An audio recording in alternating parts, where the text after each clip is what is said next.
Hello everyone. सो आज का जो हमारा पोर्शन है it is converse of Pythagoras theorem. So ये जो कॉन्वर्स ऑफ पाइथागोरस थ्योरम है it is given on the page number 34 of your geometry text book and it is the second lesson of geometry. ठीक है, सो सबसे पहले तो statement देख लेते हैं इसका क्या है। तो स्टेटमेंट है in a triangle if a square of one side is equal to the sum of square of remaining two side then the triangle is right angle triangle. ठीक है, तो थ्योरम में क्या होता है कि इफ टू देन जो part होता है it is given part and then to last part is to prove part. ठीक है, यानी अपना जो गिवन पार्ट है वो बन जाएगा if to then, so this is if and this is then, so this whole part is a given part. तो गिवन क्या बनेगा कि square of one side is equal to the sum of square of remaining two side. तो ये किसका statement है? ये statement है पाइथागोरस का। तो पाइथागोरस में क्या होता है कि कोई भी अगर राइट एंगल ट्रायंगल है so square of one side लेते हैं अपन, लॉन्गेस्ट साइड हाइपोटेनस लेते हैं, तो longest side is AC square is equal to sum of square of remaining two side, यानी क्या कि AB square plus BC square.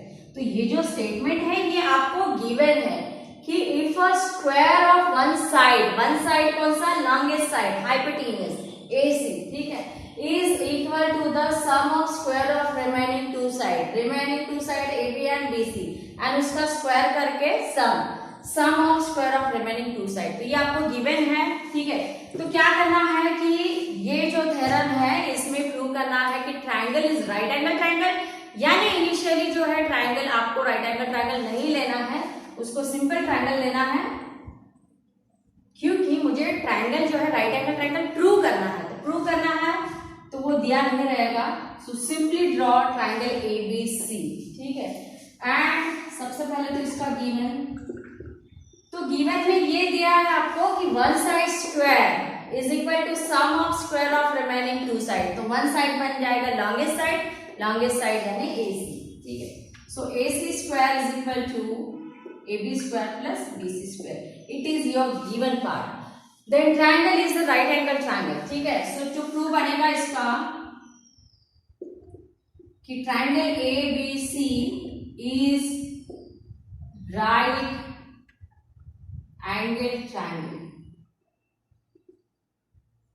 सो राइट एंगल ट्रायंगल यानी क्या होता है कि कोई भी एक जो एंगल है वो 90 डिग्री आना चाहिए। तो ऑब्वियसली इसमें 90 कौन बनेगा? B।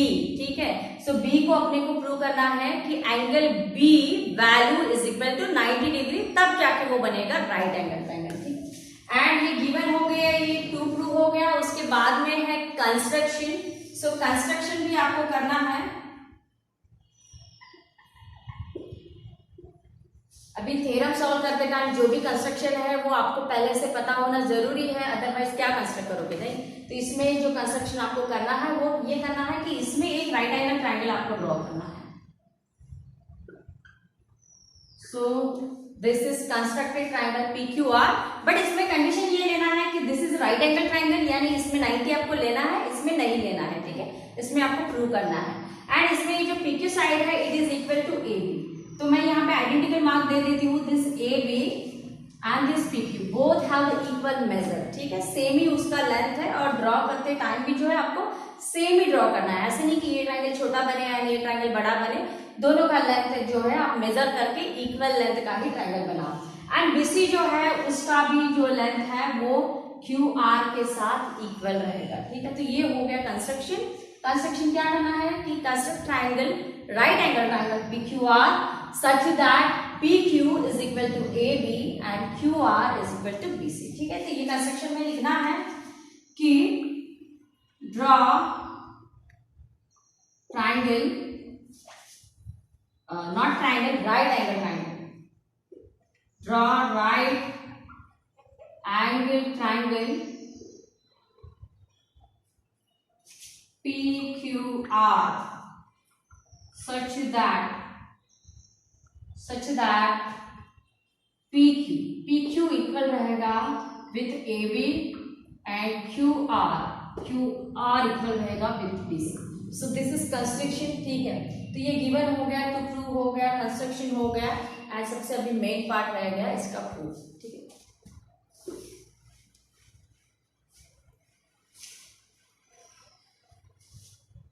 सो ये आप गिवन जो है ये ध्यान में रखो आप कि इसको मैं रख देती हूँ क्योंकि यूज होने वाला है।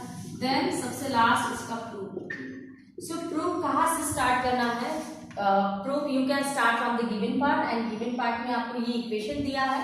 Okay, so first in triangle A B C given ये है कि AC square is equal to AB square plus BC square.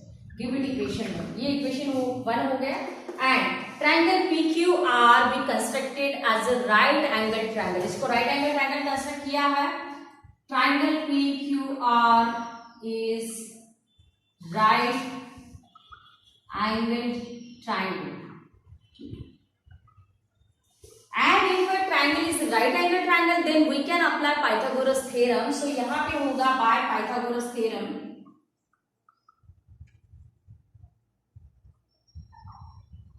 क्या होगा by Pythagoras theorem? सबको पता है कि PR square is equal to PQ square plus QR square। तो ये बनेगा PR square is equal to PQ square plus QR square। It is equation number 2। ठीक है, नाउ कंस्ट्रक्शन ये किया है अपन ने कि ए बी साइड जो है वो PQ के साथ इक्वल है, BC जो है वो QR के साथ इक्वल है। देखो यहाँ पे आइडेंटिकल मार्क और मैंने कंस्ट्रक्शन में भी लिखवा के दिया, यानी पहले इक्वेशन का जो राइट हैंड साइड है it is totally equal with the right hand side of the equation 2। ठीक है, सो फ्रॉम इक्वेशन 1 and 2 तो क्या होगा? From equation 1 and 2, from equation 1 and 2 होगा कि अगर राइट हैंड साइड इक्वल है तो ऑब्वियसली जो है इसका लेफ्ट हैंड साइड भी इक्वल होगा। ठीक है, सो इससे बनेगा AC square is equal to PR square. I hope आपको समझ में आया है। कैसे है कि this AB is equal to PQ, AB is equal to PQ, यानी AB square is equal to PQ square. ठीक है, then BC square is equal to QR square. ये BC जो है ये QR के साथ इक्वल है, यानी ये टोटल वैल्यू जो है ये टोटल वैल्यू के साथ इक्वल है। ठीक है, तो राइट हैंड साइड अगर इक्वल है then left hand sides are also equal. तो डायरेक्टली मैंने लिख लिया कि AC square is equal to PR square. ठीक है, फ्रॉम इक्वेशन 1 and 2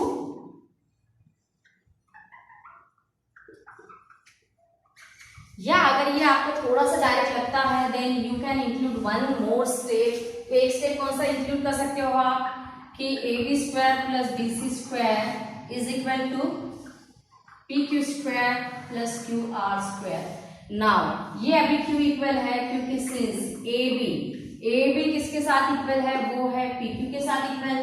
ठीक है, BC इक्वल है किसके साथ इक्वल है? BC इक्वल है QR के साथ। ठीक है, तो AB equal to PQ, BC equal to QR, यानी ये पूरा जो कैलकुलेशन है ये कैलकुलेशन के साथ इक्वल है। तो AB square plus BC square इसका वैल्यू है AC स्क्वायर, तो यहाँ पे आ जाएगा AC स्क्वायर। ठीक है, and PQ square plus QR square इसका वैल्यू है PR स्क्वायर, तो यहाँ पे आ जाएगा PR स्क्वायर। ठीक है, देन टेकिंग स्क्वायर रूट, तो स्क्वायर रूट अगर लिया तो ये बनेगा AC is equal to PR। ठीक है, AC is equal to PR।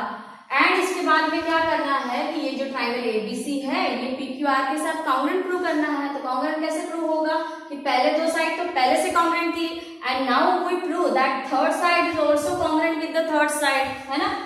तो in triangle ABC and in triangle PQR, okay, I am writing here.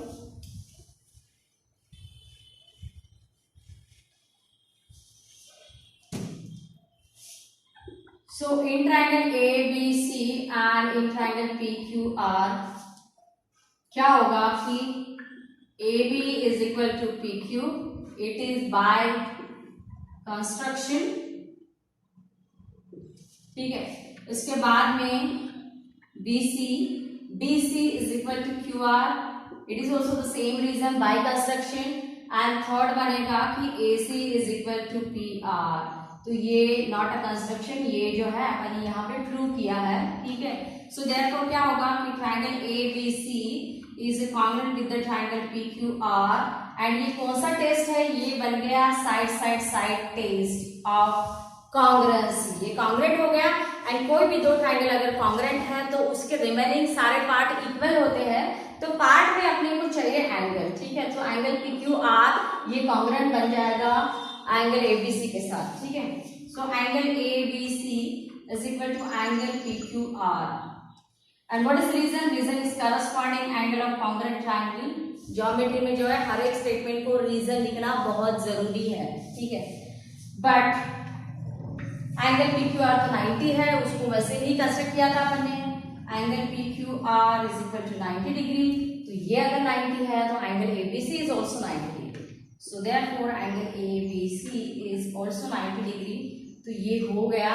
And last में जाके स्टेटमेंट, पूरा स्टेटमेंट लिखना है। एंड स्टेटमेंट होने के बाद हेंस प्रूव, ठीक है। सो this is complete proof for converse of Pythagoras theorem.